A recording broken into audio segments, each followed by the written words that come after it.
Migraine, భుజం నొప్పి, నడుం నొప్పి, మోకాలు నొప్పికి నిజమైన పరిష్కారం ప్రాణ పెయిన్ క్లినిక్ లో.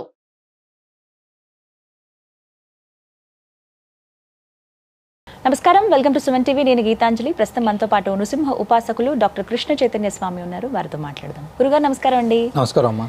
నరదిష్టి బాగా తగిలేసింది. అసలు ఇప్పటి వరకు బాగున్న మనిషి సడన్ గా ఇలా అయిపోయారు. అసలు నిన్న మొన్నటి వరకు బాగా డబ్బులు ఉండేవి, ఆర్థికంగా బాగుండేవాళ్ళు. ఏం జరిగిందో తెలీదు, వాళ్ళు కింది స్థాయికి వచ్చేసారు అనారోగ్యంగానే. ఇలా చాలా మంది దగ్గర వింటున్న మాట నరదిష్టి అండి. అసలు ఎందుకు ఇలా అవుతుంది? వీటి నుంచి తప్పించుకునే మార్గం ఉంటుందా? అసలు తప్పకుండా ఉంటుందమ్మా. అంటే సాధారణంగా మనకు పెద్దలు చెప్పేటువంటి సామెత ఏంటంటే నరుడు దృష్టికి నల్లరాయి కూడా పగిలిపోతుంది అని చెప్తారు. అంటే ఆ దృష్టి దోషం అనేటువంటిది ఎలాంటిది వస్తుందంటే, కుటుంబంలో బాగా అన్యోన్యంగా ఉన్నారు దంపతులు, లేదా వ్యాపారంలో మంచి వృద్ధి ఉంది, లేదా సంతానం చాలా బాగుంది, వీరికి అంటే చాలా మంది వాళ్ళ గురించి నెగటివ్గా మాట్లాడుకునేటువంటి వాళ్ళ సంఖ్య పెరగడం ఒకటి ఫస్ట్. దృష్టి అంటే ప్రతిదీ కూడా చెడు దృష్టితో ఎప్పుడైతే వీళ్ళు చూసేటువంటి ప్రభావం పెరుగుతుంటుందో, వాళ్ళు ఎదుగుతుంటే ఏడ్చే వాళ్ళ సంఖ్య పెరుగుతుంటుంది కదా, వీటి యొక్క ప్రభావం ఒకటి ఫస్ట్. జాతకంలో ఉండేటువంటి గ్రహ ప్రభావాలు ఒకటి, ఈ రెండు కలిపి ఒకేసారి వాడిపైన పడడం జరుగుతుంటుందమ్మా. ఆ సమయంలో ఏమవుతుందంటే ఎంత ఎదుగుతారో టక్కనే పడిపోతుంటారు చాలా మంది. దృష్టి దోషాల ప్రభావం అనేటువంటిది భగవంతుడికి కూడా దృష్టి తీస్తారు. అవునా? ఏదైనా ఒక పెద్ద ఉత్సవం జరిగింది, భగవంతుడు పెద్ద శ్రీవారికి అంటే తిరుమల శ్రీనివాసుడికి కావచ్చు, అహోబిల నృసింహస్వామి, కాంచీపురం వరదరాజ స్వామి, ఇలా ఏ క్షేత్రంలో అయినా స్వామివారు ఒక వీధి ఉత్సవానికి వెళ్ళొచ్చినా కూడా స్వామివారికి ప్రత్యేకంగా కుంభహారతి దిష్టి తీస్తారు. అదేవిధంగా కంచి లాంటి క్షేత్రాల్లో అయితే ఒక పాత బట్ట తీసుకొని స్వామివారికి దృష్టి తీసి దాన్ని పడేస్తుంటారు. అహోబిలంలో కూడా అలా తీసి పడేస్తుంటారు. మన దగ్గర కూడా కల్పవృక్ష స్వామివారికి ప్రతి అమావాస్య లాంటి పర్వదినాలు స్వామివారికి ప్రత్యేకంగా దృష్టి తీసి పడేస్తుంటారు. అంటే దృష్టి అనేటువంటిది అంత ఎఫెక్ట్ ఉంటుంది. ఫస్ట్ చాలా మందిలో ఫస్ట్ కళావిహీనం అయిపోతారమ్మ.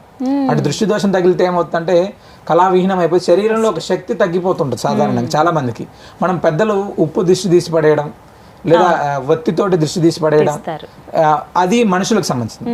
వ్యాపార సంస్థలు ఇలాంటి వాటికైతే ప్రత్యేకంగా బూడిద గుమ్మడికాయని అభిమంత్రించి చాలా మంది ఏం చేస్తుంటారు, మా షాప్లో కొనుక్కొని వచ్చి వెంటనే దాన్ని షాపుకు పెడుతుంటారు నార్మల్గా దృష్టికి. అలా పెద్ద ప్రయోజనం ఉండదమ్మా. అంటే దృష్టి దోషం ఉంది, లేదా దృష్టి దోషాలకి ఇలా కొబ్బరికాయ కడుతున్నాం, లేదా బూడిద గుమ్మడికాయ కడుతున్నాం, ఏదైనా ఒక ఆంజనేయ స్వామి ఆలయంలోనో, దుర్గాదేవి ఆలయంలోనో, నృసింహస్వామి ఆలయంలోనో పూజ చేసుకొని వచ్చి దాన్ని కట్టడం, దానికి పసుపు రాసి దానికి ధూపం వేసి కట్టడం. పటిక ఉంటుంది, పటికను కూడా మంత్రించి ఇస్తారు, దాన్ని కట్టడం. లేదా ఒక యంత్రం ఏదైనా ఒక రక్ష ఆ మంత్రించినటువంటి దాన్ని కట్టడం ద్వారా ఏమవుతుందంటే దాని యొక్క ప్రభావం తగ్గుతుంది. అంటే సుదర్శనుడో, నారసింహుడో, ఆంజనేయ స్వామి వారు, దుర్గాదేవి ఇలా ఎవరినైనా ఆవాహన చేసి కట్టడం వల్ల దాని యొక్క ప్రభావం తగ్గిపోతుంది. చాలా మంది వ్యాపార సంస్థల్లో మంగళవారం ఆదివారం ఈ దృష్టి దోషాలకు బూడిద గుమ్మడికాయలు మారుస్తుంటారు. ఎన్నిసార్లు పెట్టినా పగిలిపోతుంటాయి. ఎందుకంటే ఏంటంటే సంకేతం ఏంటి? దృష్టి దోషం ఎక్కువ ఉందన్న వెంటనే మారిపోతుంటాయి. అంటే వారానికి ఒకటి పగిలిపోతుంటాయి చాలా మంది దగ్గర. ఎంత పెద్ద బూడిద గుమ్మడికాయ పెట్టినా వారంలో నీరు కారిపోవడం ఇలా జరుగుతుంటుంది. అంటే దృష్టి ఎక్కువ అనేటువంటిది ఉంటే అలా జరుగుతుందమ్మ. మన దగ్గర కూడా ప్రతి అమావాస్య నాడు ప్రత్యేకంగా ప్రతి అమావాస్య నాడు ఇట్లా దృష్టి దోషాలు ఉండేటువంటి వాళ్ళు ఎవరైతే మన ఆశ్రమానికి వచ్చి హోమంలో కూర్చొని వెళ్ళేటువంటి వారందరికీ కూడా ప్రత్యేకంగా స్వామివారి దగ్గర ఒక కొబ్బరి బొండాని దానిపైన నృసింహ బీజాక్షరాలు రాసి ఇస్తారమ్మ. కొబ్బరి బొండ పైన రాసి వాళ్ళకి ఇస్తారు. వాళ్ళ యొక్క వ్యాపార సంస్థలో కానీ ఇంట్లో కట్టుకోవడానికి, అలక్ష్మీ దోషాలు ఏమైనా ఉన్నా కూడా అవన్నీ కూడా తొలగిపోవడానికి చాలా విశేషంగా ఉంటుంది. అది ఇప్పుడు వచ్చే కార్తీక అమావాస్య రోజు కూడా మనం దాన్ని ప్రత్యేకంగా చేస్తున్నాం మనం కూడా. అమావాస్య నాడు చేస్తే ఇంకా ఎక్కువ ఫలితం ఉంటుందమ్మా. సాధారణంగా అమావాస్య అనేటువంటిది ఇలాంటి వాటి యొక్క బ్లాక్ మ్యాజిక్ అంటారు, నాకు లేకపోతే దృష్టి దోషం అంటారు, ఇలాంటి వాటి యొక్క ప్రభావం అనేటువంటిది అమావాస్య ఆరాధన చేయడం ద్వారా తగ్గుతుంది ఖచ్చితంగా. అంటే ఉగ్రశక్తులు అనేటువంటివి ఎక్కువ పవర్ కలిగి ఉంటాయని చెప్తుంటారు మామూలుగా. ఆనాడు చేసేటువంటి ఆరాధన వల్ల ఈ దృష్టి దోష ప్రభావం. ఇంట్లో కూడా దీపారాధన అనేటువంటిది ఖచ్చితంగా ఉంటాయి. అంటే కొంతమంది ఇళ్లలో ప్రతిరోజు చేయటం మాకు అవదండి అని చెప్తూ ఉంటారు.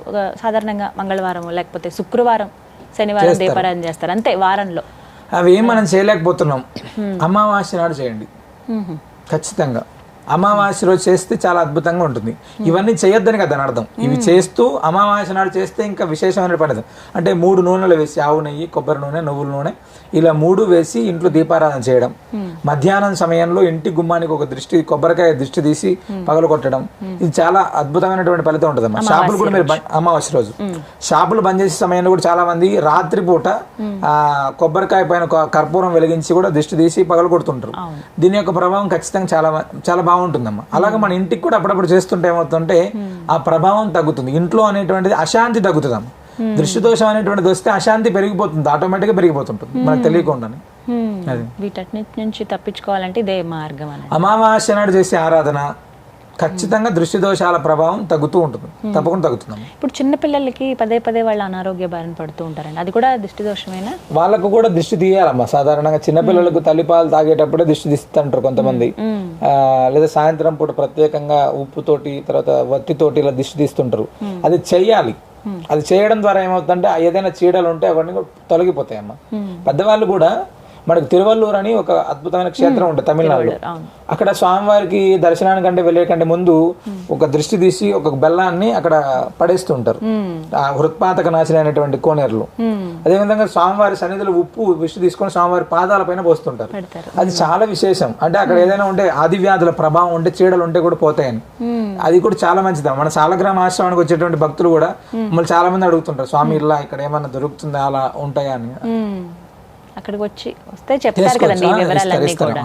అమావాస్య అనేది చాలా చాలా ప్రత్యేకం అని అంటారు. ఏదైనా ఆదివారం అమావాస్య కలిసింది, దీని యొక్క ప్రభావం ఇంకా ఎక్కువ ఉంటుందమ్మా. ఈసారి ఇంకా కార్తీక మాసం అమావాస్య, ఆదివారం అమావాస్యని చాలా విశేషంగా ఉంటుందమ్మా.